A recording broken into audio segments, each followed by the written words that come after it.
You were involved in a really cool project. Yeah, and I do list it as a credit because it did happen, even though I was let go halfway through the process. The movie was never made, and there's literally no proof of it anywhere. But that's how credits go. I'm Jessica Fishenfeld, a born and raised New Yorker now living in sunny Los Angeles. A lot of my friends suspected I'd love it in LA. Was it my bright wardrobe, my blonde hair, or my blind optimism that tipped them off? Either way, they were absolutely right. I love living in La La Land. But as time went on, I realized something was missing. I felt a hole that kept getting bigger and bigger until it was boiling. Something I took for granted all those years in New York without even realizing it. Bagels! I honestly didn't eat them very often, but when I did, I knew exactly where to go. But until I have a T-Swift level private jet, I can't travel 2,800 miles for breakfast. Vanessa Carlton won't even walk over 1,000. So could I find a bagel worth my while in the West? I enlisted some friends to help me out on my quest while I put my eternal optimism to the test. This is Bagels and Banter with Jessica Fishenfeld.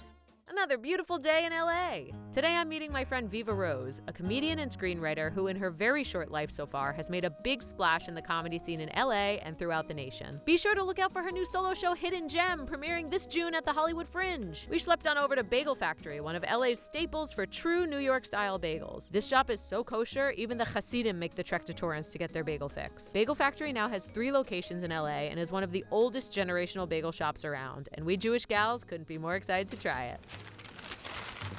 Viva Rose. Yes. Wow. Hello. In the flesh. In the flesh. I feel like I met you at the Crow. You were one of the featured stand-ups, and you just dazzled me. And I was like, Thank I you. gotta get to know this girl. Happy to be here. Yay. Absolutely. It's nice to have a fellow Jewish gal. Yeah. Bagels with me.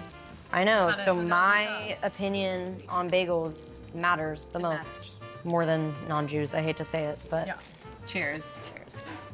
in bagels veritas. I feel like half of this is just gonna be me getting food in my teeth. Okay, I feel like not a good Jew, but I have never known what the difference between a bagel and a bialy is.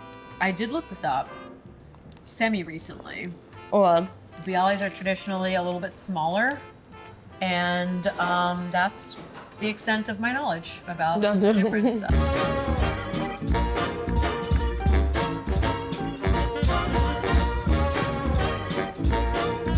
my bagel is pretty good. Yeah, it looks Yeah. amazing. Do you want to try?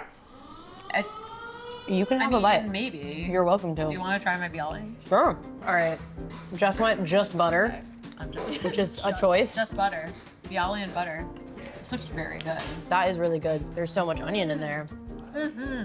Both good. I feel like Both I'm good off-roading bagels. here with this bialy because it's like, I like reviewing the bagels, but I just like had to try it. I tend to go lox, onions, everything, capers. I The mean- most expensive bagel order. Yeah. the $30 I bagel. mean, I'm not gonna pretend like I don't always want the full works. It is expensive. It is a financial burden that I suffered through. The lox bagel here is one of the most affordable that I have ever $12 seen. and delicious. What is it like being a woman in comedy? The big question. It's bad. Thank you for asking. It's not good. Comedians, for the most part, or at least ones that are normal and doing well, are for the most part very nice and like welcoming. I just think I can do well in front of like certain crowds, but obviously like you go to like bigger clubs in LA where there's just a ton of like tourists or random people that come in, it's like they're not gonna like me as much. So I just feel like they're expecting like an older form of comedy. yeah, I mean, I also do like specific comedy. Like, I feel like my stand-up is very much like, I have anxiety and like, let me talk about my mental health. Your comedy is deeper. Yeah, it's really deep, not- and so it's not just the not. It's low-hanging not fruit. for everybody. You know what? So it's just exclusive. A lot of people want that low-hanging fruit, and you're not. And giving that's them. why less people come to my shows. It's really exclusive. It's a VIP experience. What drew you to stand up in the first place? I'd done comedy in different forms. Like I'd done a lot of writing, and I wrote like a comedic web series when I was in college. But one of my excuse me. Cut that out, please. No, you can include my burps. I don't care. One of my acting teachers, who was like one of the few that I liked, she was like, "You should do stand up." But you got that start. Really Yeah, but I started like writing stand up when I was 20. But then The pandemic happened just as I graduated, so while I've been doing stand-up for like, 6 years now total, I wanna say 2 years that I would count. I realized how all-consuming stand-up is. And I was like, Yeah. wow, this, like, if I wanna do this 100%, like, this will take up, like, my whole life. So I, like, mad props to you Thanks, for, like, yeah. sticking with it because it is so hard. With the pandemic and the strike, it's like I wasn't acting. Like I've booked like 2 things in the last like 4 years, and I feel like I'm not getting to do anything. And then stand-up was the one thing where it was like, oh, I can just go get up on stage. I finally felt like I wasn't like waiting to book a job with stand-up. It's like you can just go do as much of it as you want to. Sorry, I'm like shiver talking. Oh my God. This is what my life has been like the past month. I just came off Lexapro to the fans out there. And my body temperature is wildly erratic, so. Can we at all talk about the would-be John Malkovich film? Oh my God, wait. How did you find out about that? I literally just went to your website. Oh, cool. Your bio. Don't go to my website. Please, no one go to my website. So I wrote this play. It's like a 10-minute play. Very dumb play. Really stupid stuff.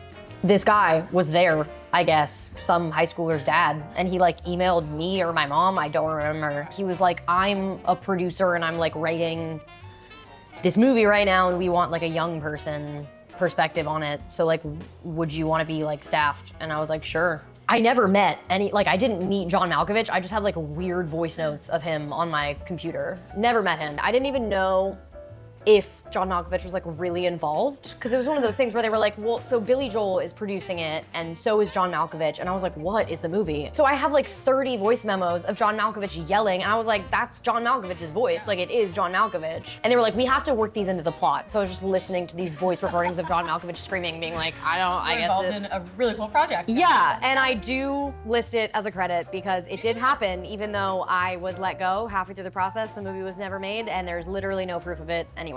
But that's how credits go. The breakdown. The texture is incredible. It is very chewy inside. I got it a little toasted, so it was crispy on the inside. You heard that, Chris? It's probably as good as a BLE I'd find on the East Coast, I want to say. Although it is a little bit more bagely than a BLE, as Okay. we pointed out. Yeah. I'm gonna give the texture an 8 out of 10. Nice. I don't do this, so in my head I'm just like 10, 10, 10 across the board. I'm like, everything's great. Great. I'm gonna give texture like a 9.5. I'll say that. Now this BLE has some really nice flavor. The BLE was really good. And then toppings, I just got butter, but I will also rate like, I just keep like The onion. piling the onions on. The toppings, also a 9. This is controversial. It's gonna be a lower number, but overall it's still really good. I'm gonna give them an 8. Perfect cream cheese ratio. Not too much cream, a good amount, but like you're not drowning in cream cheese. I would want my onions a little thinner. The onions and the cucumbers are a little thick cut. Okay. But really good. All the flavors, delicious. The lox is so good. I believe it's belly lox. Belly lox. That they provide here. Okay. This is like the good stuff. Very tender. And affordable. Yeah, $12. $12. Okay, so all in all, according to my bagel report card math, I think I'm gonna give Bagel Factory a 9 out of 10. I'd give it a 9.5. 9.5. Yeah. Is that the highest score you've ever That's the given? highest score I've ever Wow. given. Ever. All right, let's try these pretzel bagel bites. Yum. It's pretzel bites? Pretzel bites. Cinnamon sugar pretzel bites. Oh my God. Perfect dessert. Oh my God. They're good. That's really A little tough. It's A little bit tough. chewy. This is chewier. But it's a different thing. It's a pretzel. It's not It's a bagel. pretzel. Yeah. The cinnamon and the sugar. Viva, thank you for joining me today. As you can see, even as a Jew, I clearly did not know that much about bagels, but I'm gonna find out what a bialy is when I get home, and You know what? I started the show also to learn. yeah, there you go. Where can we find you and your work? Yes, well, I have an Instagram, which is where I primarily promote stuff, so you can follow me at Viva Rose. That's my Instagram, and I list and link all of my upcoming shows. Amazing. And if you're in a different city, show up and laugh at this bitch, okay? Please do, because people in other cities don't find me that funny. So She's hilarious. I need, yeah, I can come. attest. 10 out of 10. Thank you. My hands are covered in sugar and lox. Good. Yeah. As it should. Yeah. Yuck.